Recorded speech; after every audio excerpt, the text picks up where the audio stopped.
Good evening, everyone. How are you? It's Megan from Hillcrest joining you for story time tonight. I'll be reading a couple different stories, and if you have them at home, great, we can read them together. We're going to be reading Barbie, A Dancer's Dream, and then we're also going to be reading another story from the Read to Me Mommy Treasury. We're going to read The Tortoise and the Hare. But let's go ahead and start with Barbie. All right. Are you a fan of Barbie? I was a very big fan of Barbie when I was little. Okay. Barbie, A Dancer's Dream. It was the last day of ballet tryouts. Barbie was a finalist. She held her breath as the teacher read the list of dancers who would be a part of the dance company. We are only adding 2 new ballerinas this year, Jessica and Barbie.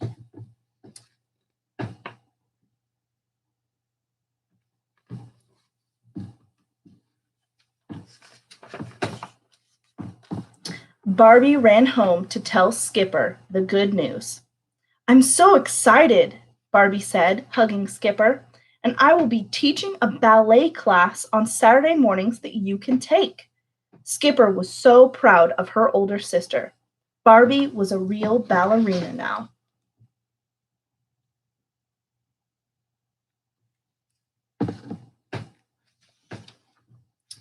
When Saturday morning came, Barbie and Skipper drove to the dance studio. There were 5 girls waiting outside. Barbie introduced herself and Skipper. "Dancing has shown me that if I put my mind to it and work really hard, I can be something I've always wanted to be," Barbie explained. Look at that spiffy convertible.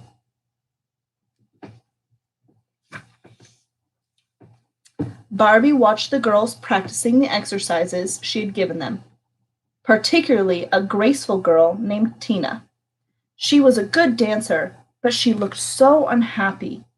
Suddenly, Tina collapsed on the floor and began to cry. "Oh, I told my mother I can't do this anymore."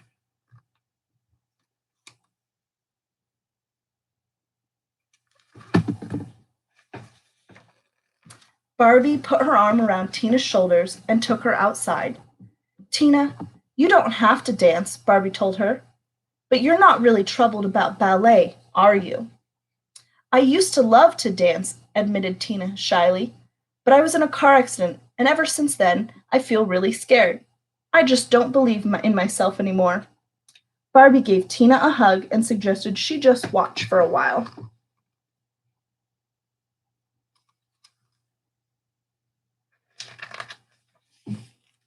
Week after week, Tina came to class and watched the other girls do their exercises. Finally, they put some steps to music. "Let the music guide you," called Barbie. Tina closed her eyes and took a deep breath. One by one, the other girls stopped dancing and stood to the side of the room. Tina was alone on the floor, dancing like a dream.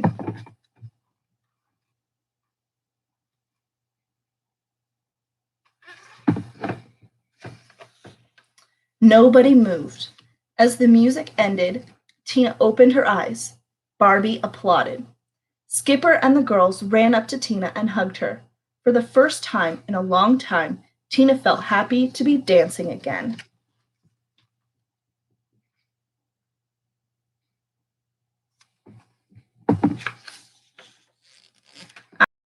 Barbie took the girls out for ice cream sundaes.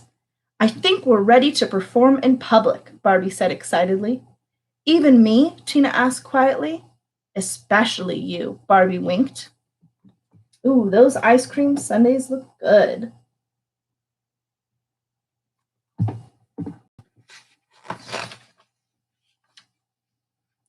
The day of the recital, the girls teased each other and laughed as they dressed in their beautiful ballet costumes and put on their makeup. Tina looked pale and never said a word. Barbie took her aside and held both her hands. "We're going to do this together," she promised. Beautiful costumes.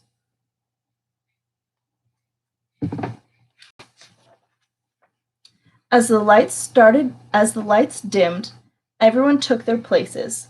The music started, and Barbie and Tina began to dance.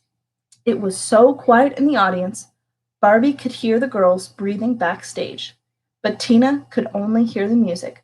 She was a dancer, and this was her dream come true. The end. Do you like dancing? I like dancing. Wish I could have seen Tina dance.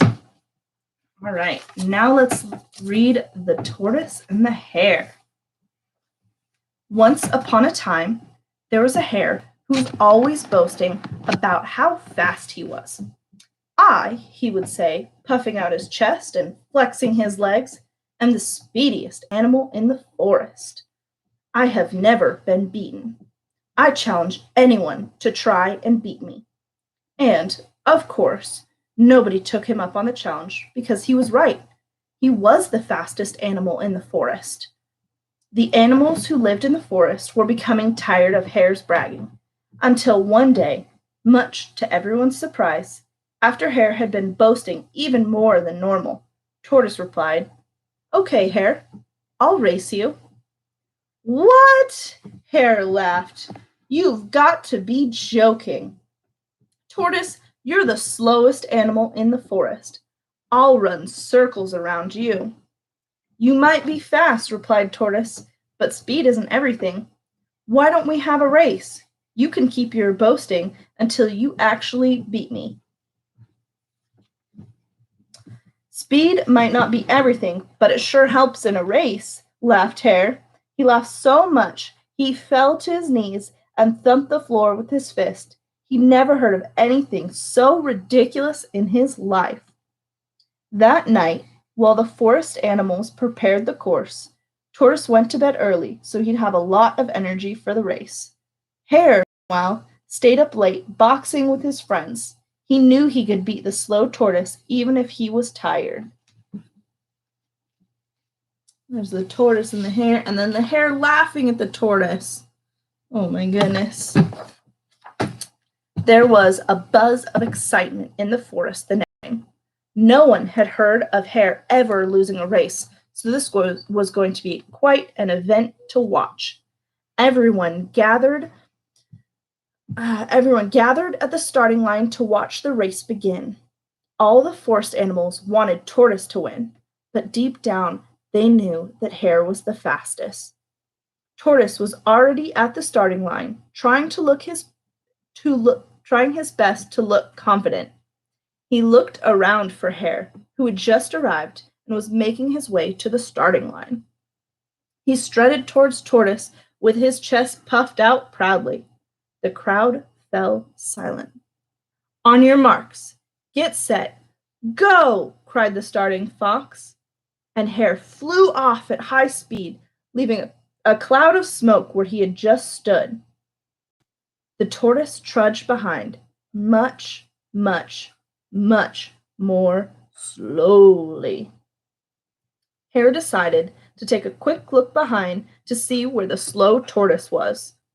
When he saw that the tortoise was far, far away, he decided to stop for breakfast. He feasted on some juicy carrots. Then he lay on his back, fiddled his ears, and yawned. This is just too easy, he said, loud enough for just about all the animals in the forest to hear. I think I'll have 40 winks and catch up with him later. Soon he was snoring away happily. Zzz.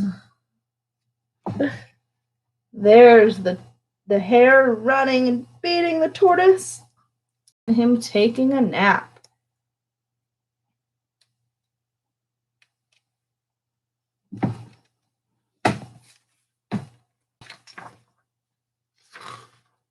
Tortoise got to where Hare was fast asleep. Maybe I should wake him, he thought as he plodded past Hare. No, I'm sure Hare wouldn't like that.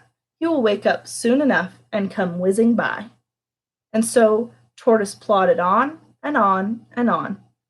Hare slept on and on and on. In Hare's dreams, All the forest animals cheered and clapped as he streamed past the finish line. The sun began to sink, and Tortoise still plodded on, and Hare still slept.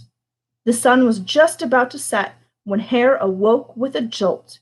He could see the tortoise in the distance, plodding slowly and carefully toward the finish line.